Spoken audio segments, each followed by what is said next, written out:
Good morning. Today I want to set the pinion angle on my rear axle and then weld on my axle perches. Before I do that, however, I really want to make sure that I've got the correct ride height at the back. The only way to do that is to get some weight in there. So I have enlisted the help of my beautiful assistant. Unfortunately, my beautiful assistant couldn't make it today, so Dave with a hat's going to have to step in. Just get in the trunk. Jump in then. All the way. Right, if you could just bounce up and down a bit. Really? Yeah. Oh, that's much better. Nice. Can I get out now?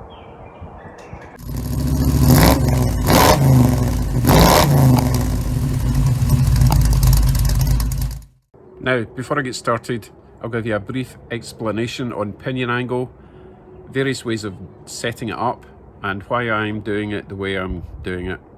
In this example, we will be using a solid drive shaft, which is what I've got in my car. So obviously that's your transmission, joins onto the drive shaft joins onto your rear differential. So the pinion angle is the angle of the rear differential, whether it be pointing up or down or whatever, in relation to the end of your transmission. Now, in my car and most cars, the transmission does point down slightly. Therefore, if, say, the transmission is pointing down, say, 3 degrees, your rear differential needs to point up 3 degrees. If that's pointing down 2 degrees, that would point up 2 degrees. This ensures that both ends of the drive shaft are rotating at the same angle, the same rate. If you don't do that, what can happen is your drive shaft can wobble, vibrate, wear out bearings, cause horrible vibration inside your car. So we are going for whatever angle that is pointing down, that angle will be pointing up. Now, if you are building something from scratch, you might want to be adjusting the height of your transmission as well as the height of your rear differential. But mine was already set up pretty good. I had no vibration, no wobble, anything. So I'm not going to mess with the angle of my transmission. Your transmission would sit on a mount at the back, it's got engine mounts at the front, and basically you would add shims or whatever to the transmission mount to raise or lower the height. As I say, the car was driving fine, perfectly smooth, no vibration, so I'm not going to mess with the transmission side. So all I have to do on my car is match that angle coming from the transmission to the angle on the rear differential. So I know there's an app you can download, Trimec Make a Toolbox, but it is really designed for adjusting both, which I'm not doing. So I just downloaded a simple angle finder. I'm going to measure the angle of the transmission and then match that to the angle of the rear differential. That's my plan. But before I get started on the pinion angle, I first have to center my rear axle. As you can probably see, this wheel is actually sticking a bit too far out. This was just a mock-up to make sure that the height was right and the positioning of the wheel and the fender was right. As you saw with Dave with a hat, when he sat in it, the wheel actually comes up and back a little bit. So I need to replicate that. I'll probably have to put weight in the trunk when I'm setting the pinion angle. But as I say, first I need to remove all the leaves and measure the distance between the leaves, and then I can work out where the axle perches have to go left and right before I even start with pinion angle. So let me get that off, do some measurements, and then we'll begin with the actual job. Okay, axle disconnected from the leaves. So now all I have to do, measure from the far side of the leaf to the far side of the other leaf, then measure from a flat surface on the hub, possibly at the base of where that nut goes, onto that flat plate over to the other side, subtract the leaf distance from hub to hub distance, let's say that was 10 inches, right? Then all I have to do is divide that in half, so 5 inches would bring the axle perch in 5 inches, roughly. Then I'll mark that with a Sharpie, put it all together again, then I can start setting my pinion angle and tack it on. That is the plan. Okay, I have my diagram, grab some measurements, jot them down. So, and I'm going to do this in centimetres and millimetres, it's easier to calculate, at least it is for me. So, outside leaf to outside leaf, 100 and just under 114 centimetres, about 44 3/4 inches.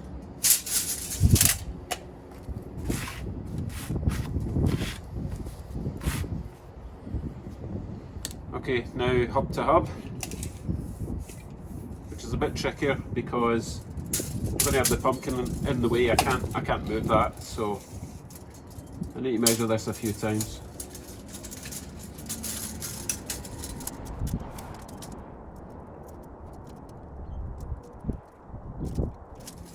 I'm going to go with 54 1/4 inches, after me saying I wasn't going to do that, which is,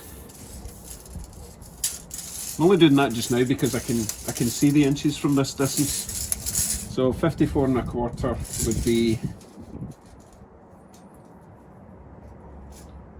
138-ish. 138 centimetres. Okay, let's get back to the bench. It's a bit warmer in the garage.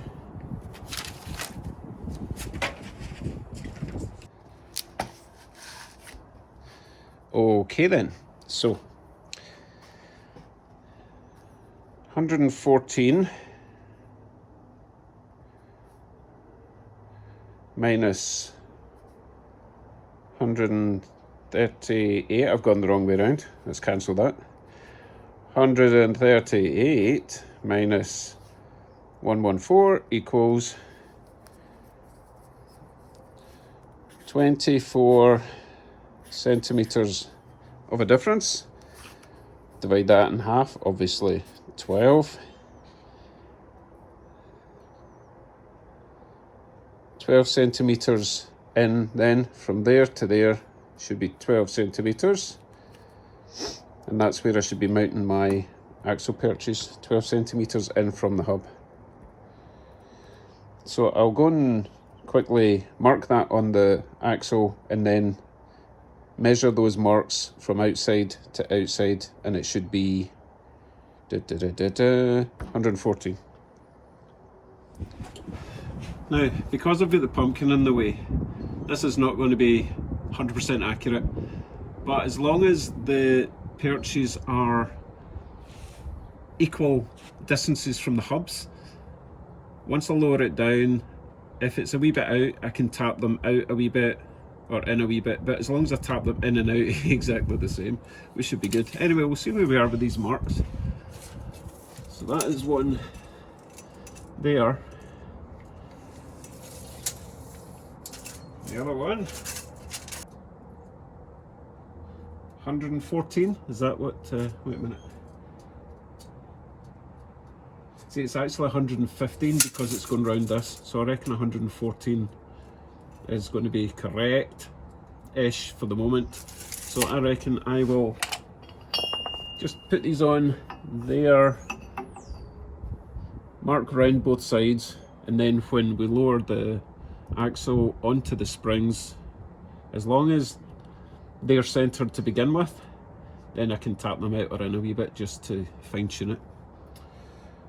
I think while we're under here, I'm going to grind down a bit more of the paint off the axle so that I can weld without setting things on fire. And here comes the rain again.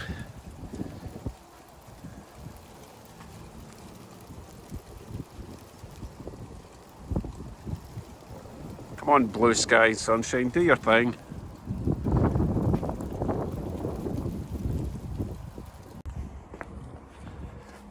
I've got my marks where they should be, hopefully. Obviously the pumpkin's facing the wrong way, but I turned it upside down so I could grind this down and mark it properly. So now I need to reassemble everything, get the blocks back in, get the U-bolts in semi-tight, and then once we're centered left and right, then we can actually get the pinion angle done.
So that was awkward.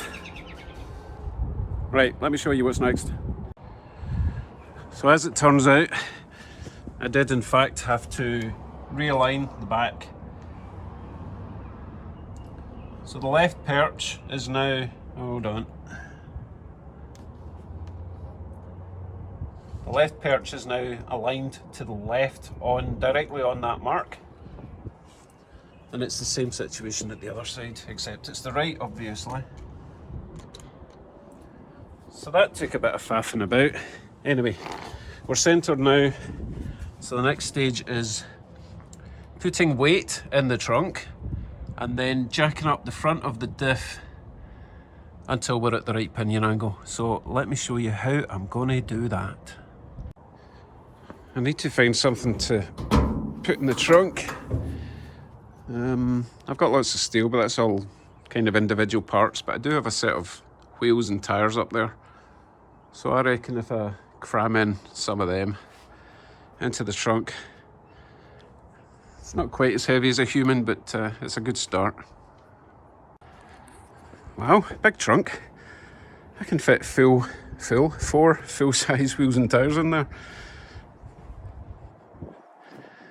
Can't exactly close it, but that's not what we're here to do. Right, so next, I need to jack up the axle to simulate the weight going down on the road.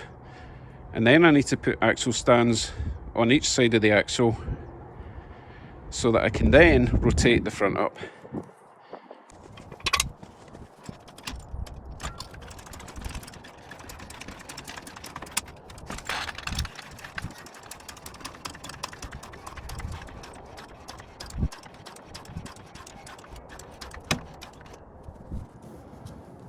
So that's the weight just coming off the axles on the frame rails, but my jack's at full capacity.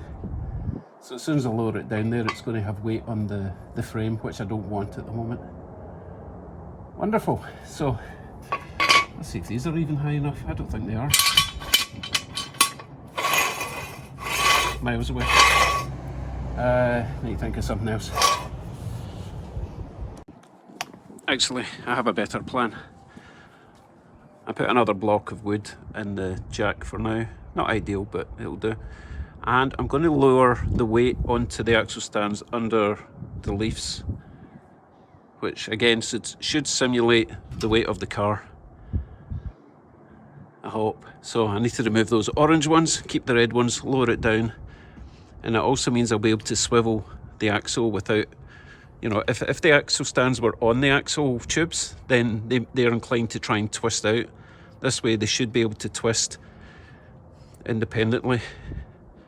I need to correct that though. There's a big gap under that lowering block, so I need to tighten that up a bit more. That one seems to be flat. Okay, let's see how we get on.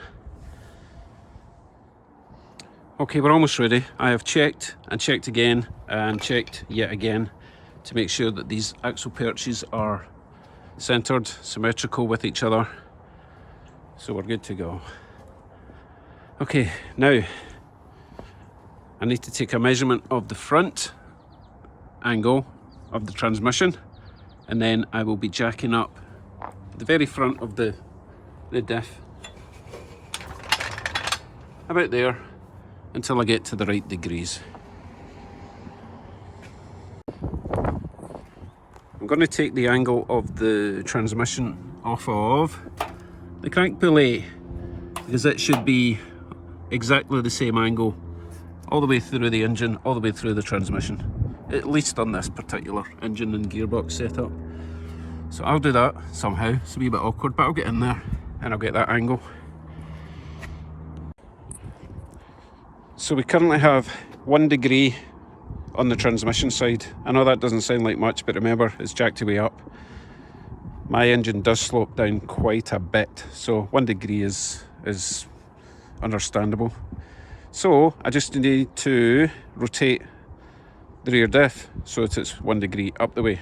1 degree down, 1 degree up. At the moment it is sitting at 15 degrees. So I will be jacking that up. I'll possibly take it to 0 degrees and then let the jack off and see if it settles back down before I do any welding. Okay, we are 1 degree down, 1 degree up. I'm going to go and grab the welder before it changes its mind and clean that blob off the camera. That's better.